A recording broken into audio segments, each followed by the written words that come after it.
Rosa Ragusa. I dug up these roots from the garden at home and I brought about 12 of them here to plant or trying to landscape this area, which is all dug up and just made horrible when the contractors were putting in the electricity. So I'm just going around and I'll show you some of the plants that I've put in to make the place look prettier. And here we have some volunteer foxglove. I think the seeds came along with the compost that I put in here, and they've just sprouted up all along this little rockery that I've been trying to make. And if we go over here, this here is some, we call it lamb's ears. It's a very sort of silvery leaved plant. Here it is there, silver carpet. And I hope it grows and covers this area.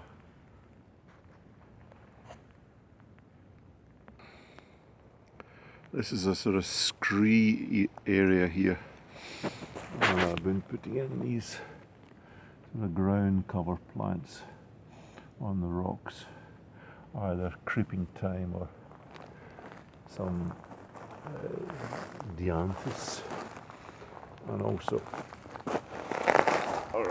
it's very slippy here. Really fell down. That's some sempervivum type plant there, and that's creeping thyme, and there's some more creeping thyme, and next to it some phlox. And this sort of red one here, it's called, what is it, arugula, is it? Gives a sort of blue flower, and it spreads quite rapidly and easily as well. So you can see here, it puts out these little shoots and forms new plants.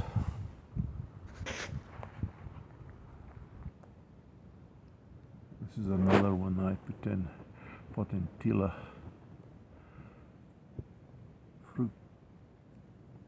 fruticosa redis. I think I put 3 of them in there. Still got some leaves on it. And underneath this covering is some lavender, which I grew from seed.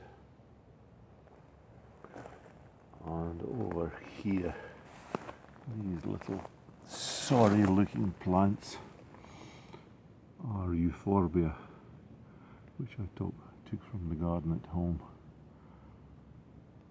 And they're usually tough as old boots, so hopefully they'll come again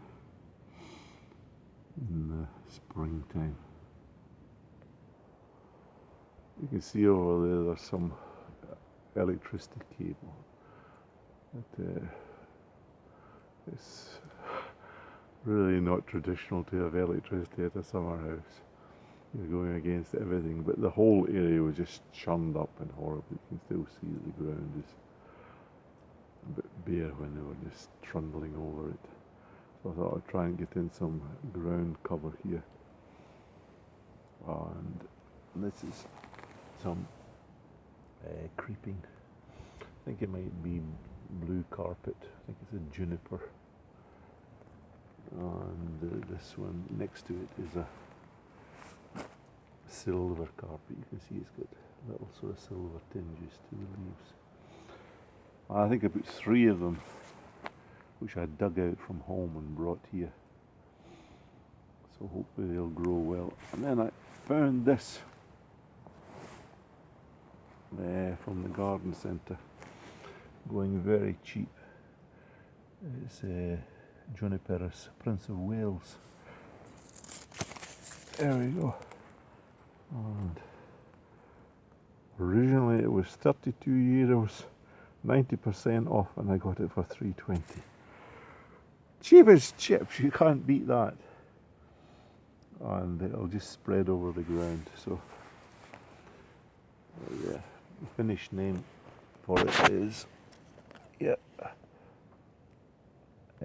Lakakataja. Juniper horizontalis, Prince of Wales. So it's good to go to the garden centres in Finland, at least around the end of the year. They just want to get rid of all the plants, and you can get them really cheap. And if you can get them in before the ground goes solid, then you have good plants for a cheap price, which is good for my Scottish heart. And here we have, it's Rautatie Omenapuu, Malus huvingensis. It's a beautiful plant, or tree I should say. It's got a weeping habit. I've got one in the main garden at home, and they were again selling this €72, and I think I got about 90% off that, so it's ridiculously cheap. So I've planted it here and put this cage round about it, stop the bunny rabbits getting in. Most likely it won't stop the voles, they'll go through it. But if they strip the bark off it, well, I tried to put this round about it to stop them getting at the bark. But if the snow goes up to a metre, then you have a problem. But that's it. It's a lovely little apple tree. And my wife, she fell in love with this pine tree. And again, I think we got it very cheaply. I can't remember its name. Sembrios or something like that. I'll have to look it up. I'll put a note in the description. But we planted that one as well. And here against the house is more pine branches to protect a yellow rose and a yellow clematis. That if you don't protect your plants in some way from the frost in the winter, then they'll just die back. And even when you do protect them, they just don't survive. That you've got to sort of pick your plants for the environment so that they survive. Many roses which I've grown in England just do not survive over here. Same with lavender. Another plant that I put in here is this Heruchira cherry cola. I've grown silver bells before, but this one has got this sort of lovely looking leaves. I hope that it survives the winter and comes up in the springtime. So just cover that up with these pine branches now. Here we have another Rautatie Omenapuu, or railway station apple tree. And I've had to sort of tie a little rope down there onto this sort of cage because it was coming out over the path. But I've now got two of them. I thought if they need to sort of fertilise one another, but I need to sort of train it so that it sort of falls in the right direction.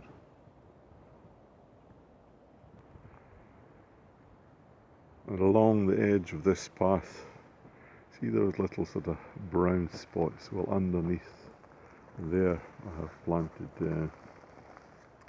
Alcamel mollis. And there's more red ace potentilla round about these stones. There's some Alcamel mollis leaves sticking out. So put a border of them along there. There's 3 red ace. This concrete ring used to be for putting compost in. It was about half full and I filled it up with leaves and then some earth, packed styrox around about the edge, and then put 3 alpine, blue alpine clematis in it, either to cover it up so that it's not so unsightly. And just next to it is something that I'm really happy about. It's this purpura koivu, which is a purple or a brown leaved birch, pendula. So it's again got this hanging habitat. That's the right word. And you can see here that it costs €75. I got 70% off. Got it for €22. And this is a rather exposed site, so I've had to stake it, put in some stakes, a couple of little nails in there to stop this cordage from slipping down. Tie a knot there in the centre and round about the tree and the stake here. And the same on the other side with the nails there, stop it going down, cord in the centre. Because in Finland, that if you get strong winds and these trees sort of shake about, then you find that the root ball, it never ever gets a chance to sort of put down roots. So it's best to sort of stake it so it has a chance. I'd always stake it in a north-south direction, because at least on this lake, that's where the prevailing winds are coming from. So I'm wanting to sort of see. It's quite a big tree already. When I drove here, I was sticking out the front window of the car, and if that turns sort of wonderful sort of bronze colour of the leaves, then I think it's going to be spectacular, lovely. And then just next to it, I've planted these buddleia or butterfly bushes. It's called Blue Empire, and it gives lovely blue flowers which attract butterflies. And again, I got them for next to nothing. I put them in some good earth and put 5 of them along there. So that's it. It's a rainy, cold, grey day. That's what the lake is like. Usually the lake changes colour according to what the sky is like. If the sky is grey, then the lake is grey as well. So turning around in a slow, that's the old cabin there, and then the new cabin here. Brought some wood there for the sauna, and been putting some wood up into the attic area. I've put on the fire and I've been heating it up to make myself some coffee. So that's the end of this video, the planting that I've done at the summer house. Have a blessed weekend. Bye for now.